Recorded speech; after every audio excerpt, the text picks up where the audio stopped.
Nice. One of the constant topics of discussion between my sisters and I are our parents' cognition, our parents' mental capacity, especially that of our mother. Whenever we encounter with her, we challenge her a lot. We try to seek out her answers to questions to determine whether her memory is failing or not. We test her memory out, and then behind her back, we meet, reconcile information to determine whether she's mentally okay or declining. There are several ways to determine if your loved one's memory is failing.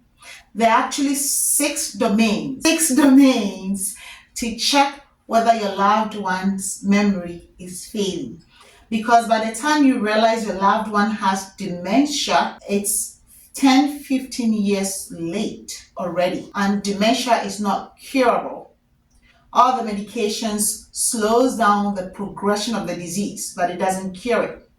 So these six domains, the first one is complex attention. What is complex attention? Multitasking, the ability to multitask. You know how our parents could be cooking and doing laundry at the same time, or several things at the same time. That is complex attention. She's able to cut out distractions and focus on what she's doing, which could be 2, 3, 4, 5 things. The second is executive function. Executive function includes planning. Can she plan to cook a meal? Can she plan to travel? Can she plan to carry out a task? That is executive function. Number 3 is language. How is she communicating with us? Is she able to articulate her words like she used to, or are there changes? Is she able to express her needs, make it known? Are they reasonably expressed? Is there a problem?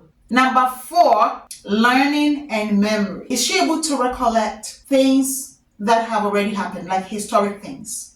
That is her long-term memory. What about short-term memory? Is she able to retain information, new information? If we share a phone number with her, is she able to remember to use it correctly? If I introduce someone to my mother, is she able to remember the person's name and match it to the face whenever we met the person another time? Is she able to do that? That is learning and memory. Is she able to remember things? If I send her money, can she remember where I asked her to go to get the money?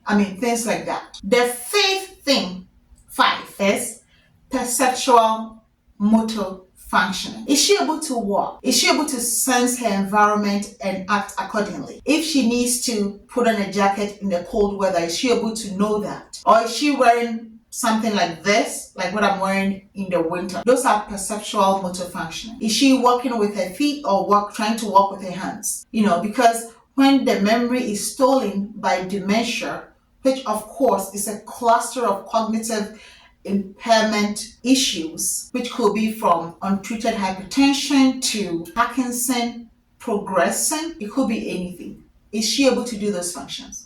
And then number 6, social cognition. Is she able to act accordingly based on social environment? Is she able to inhibit her impulses? Let's say we are at church. Is she behaving accordingly as she should if we are in church? If we are in a funeral, is she behaving accordingly as the culture demands when we attend a funeral? Or is she behaving at a funeral as if she's at a party? Those are social cognitions. So remember the 6 domains I've given you. 6. The first is complex attention. 2, executive functioning. 3, language. 4, learning and memory. 5, perceptual motor. And 6 is social cognition. So you can use that tool to help detect if your loved one's memory is declining or not. And then you seek care. Remember, dementia is a thief. It will steal your loved one and it will be 10, 15 years late. And it moves from mild to major cognitive impairment, which is another way of saying dementia. And it's just a big umbrella for all the conditions that can possibly cause your loved one's memory to be impaired. Thank you for watching.